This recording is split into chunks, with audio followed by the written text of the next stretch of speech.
Hello students, my self मोहित मैंग प्रकाश। और आज हम फिर ट्राइपेनोसोमा के बारे में पढ़ेंगे। कल हमने जो हमारा पैरासाइट है ट्राइपेनोसोमा, उसकी हमने एक्सटर्नल मॉर्फोलॉजी, क्लासिफिकेशन, ये सब body, colour, shape, habit and habitat, इसके बारे में पढ़ लिया था। ठीक है, हमने उसका डायग्राम भी कल पढ़ लिया था और आज हम उसके आगे का पढ़ते हैं। तो पॉलीमॉर्फिक फॉर्म्स ऑफ ट्राइपेनोसोमा। ठीक है, तो ट्राइपेनोसोमा की पॉलीमॉर्फिक फॉर्म क्या है, आइए देखते हैं।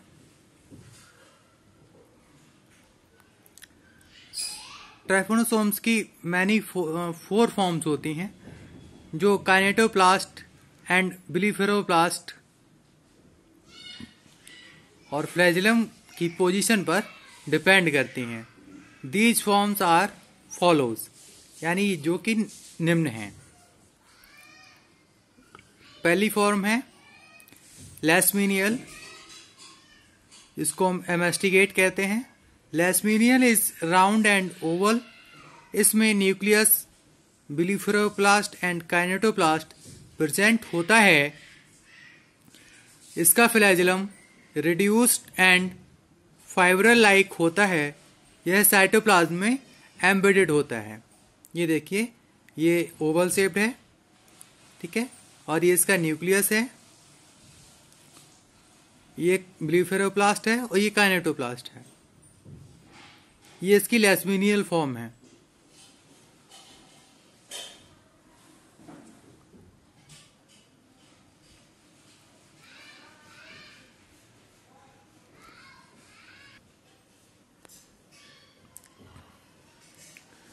ठीक है,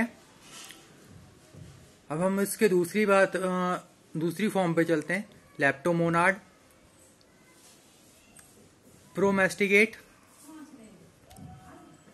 इसमें बॉडी इलोंगेटेड होती है, न्यूक्लियस लार्ज, बिलीफेरोप्लास्ट, काइनेटोप्लास्ट एंटीरियर साइड पर लोकेटेड होता है।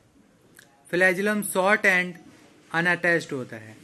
फ्लैजिलम क्या होगा? शॉर्ट होगा और अनअटैच्ड होगा, यानी अटैच्ड नहीं होगा। ये देखिए,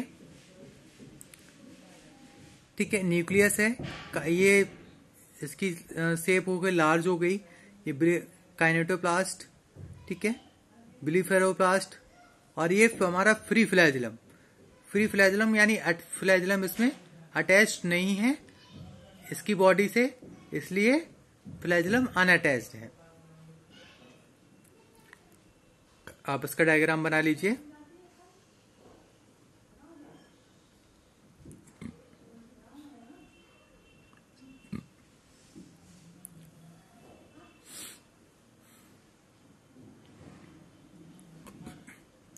अगली फॉर्म है क्रिथिडियल फॉर्म या प्रीमेस्टिगेट। बॉडी इलोंगेटेड होती है एंड काइनेटोप्लास्ट न्यूक्लियस के एंटीरियर साइड पर प्रेजेंट होते हैं। अंडुलेटिंग मेम्ब्रेन,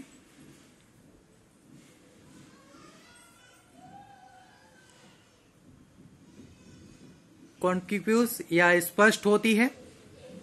ये देखिए, एक क्रिथिडियल फॉर्म का डायग्राम है, ठीक है, न्यूक्लियस और ये अंडुलेटिंग मेम्ब्रेन है और ये बिलीफेरोप्लास्ट है, जो कि इसकी बॉडी से अटैच्ड हो रहा है। ठीक है, आप डायग्राम बना लीजिए। अगला है हमारा चौथा Trypanosoma form.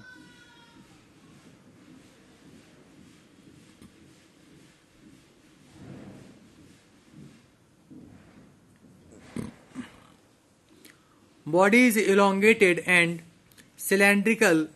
Blepharoplast and kinetoplast is situated at the posterior and undulating membrane is conspicuous, यानी अंडुलेटिंग मेम्ब्रेन स्पष्ट होती है। आप इसका डायग्राम देख सकते हैं कि ये ट्राइपेनोसोमाइड फॉर्म है, ठीक है।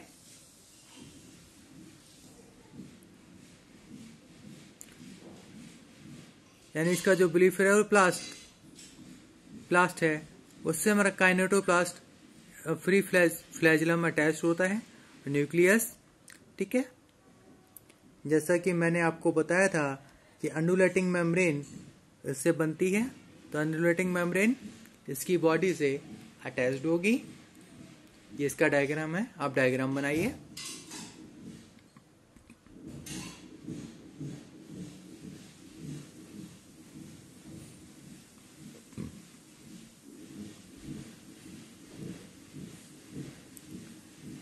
अब हम इसकी लाइफ साइकिल पे चलते हैं। तो इसकी लाइफ साइकिल 2 होस्ट में कंप्लीट होती है। तो पहला जो है, ठीक है, लाइफ साइकिल इन मैन, तो हम उसमें इन्फेक्शन से स्टार्ट करते हैं।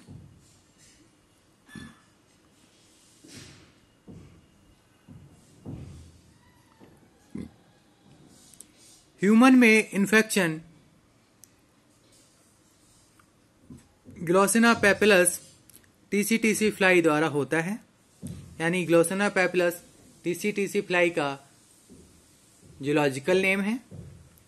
टीसीटीसी फ्लाई जब मैन का ब्लड इंजेक्ट करती है तो इसकी सैलाइवरी ग्लैंड में प्रेजेंट ट्राइपेनोसोम मैन के ब्लड में ट्रांसफर करती है, जिससे कि मैन में इन्फेक्शन हो जाता है। क्या हो जाता है? इन्फेक्शन हो जाता है।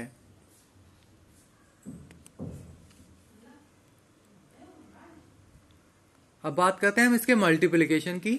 मल्टीप्लिकेशन पैरासाइट की सभी स्टेजेस मैन में एक्स्ट्रा सेलुलर होती हैं, क्योंकि यह ब्लड प्लाज्मा में पाई जाती हैं, वह ब्लड सेल्स में नहीं होती हैं। यानी ब्लड प्लाज्मा में पाई जाएंगी और ब्लड सेल्स में नहीं होती हैं। In human blood, metacyclic form in which free flagellum is absent, they are converted in long cylindrical form in which flagella is present. ये फॉर्म अपनी फ्लैजिला की गति द्वारा स्वयं फ्रीली स्वयं करते हैं तथा लॉन्ग बाइनरी फिजन द्वारा स्पीडली मल्टीप्लाई करते हैं।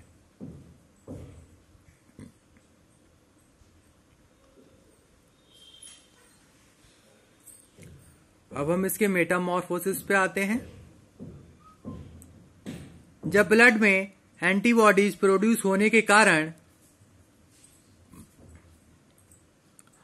ग्लूकोज का एब्जॉर्प्शन इंक्रीज हो जाता है, तो ग्लाइकोलाइसिस में बाधा पड़ जाती है और ट्राइपेनोसोम डिवीजन करना क्लोज कर देता है। इस कंडीशन में यह सिकुड़ जाता है और इसमें फ्लैजिला अब्सेंट होता है और यह न्यूट्रिशन नहीं करता। यदि टीसीटीसी फ्लाई द्वारा यह होस्ट के ब्लड के साथ इंजेक्ट नहीं होते हैं तो अंत में उनकी डेथ हो जाती है।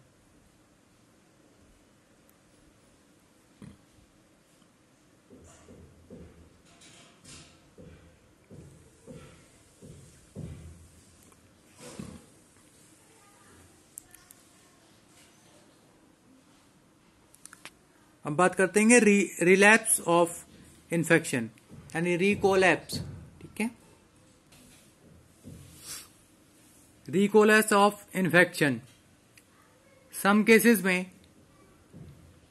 ट्राइपेनोसोमा ट्रांसफॉर्मेशन नहीं करता है, बल्कि यह ब्लड के उन एंटीजन को चेंज कर देता है जिसके लिए होस्ट में एंटीबॉडीज प्रोड्यूस किए जाते हैं।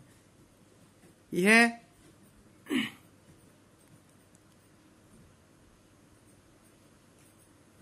अनलेस स्पेंड फॉर्म ब्लड में कंटिन्यूअस डिवीजन करते हैं, जिससे कि फ्यूचर में पुनः इन्फेक्शन होता है। मैन के अंदर ट्राइपेनोसोमा की लाइफ साइकिल का डेवलपमेंट ब्लड सेल में ना होकर ब्लड प्लाज्मा में होता है। जैसा कि मैंने आपको पहले बताया था कि ये ब्लड प्लाज्मा में होता है कि ना, और ब्लड सेल्स में प्रेजेंट नहीं होता है।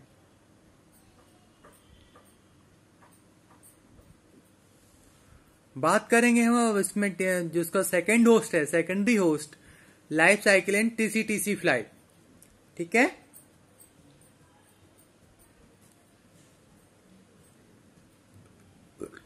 इसमें जो पहली हेडिंग है, transfer to the tsetse fly.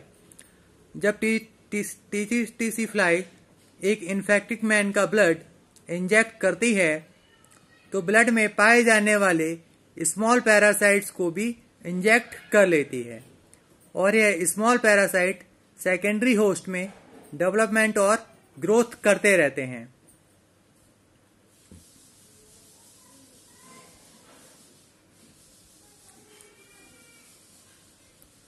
अगली हेडिंग है development in midgut. TC fly की मिडगट की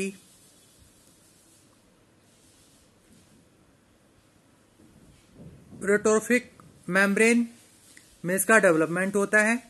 कुछ समय बाद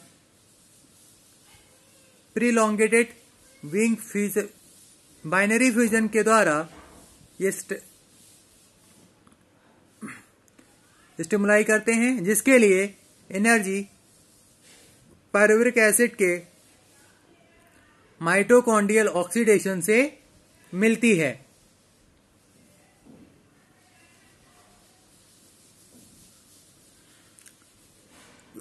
अगला है हमारा development in salivary gland, parasite की long stand form.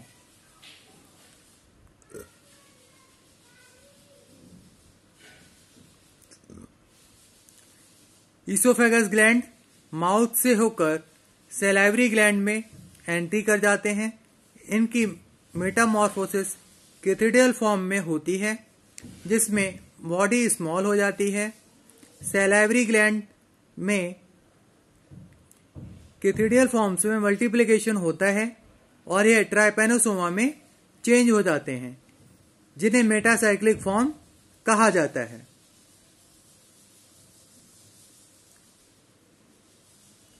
I hope आप सबको समझ में आया होगा। आज के लिए बस इतना ही। Thank you.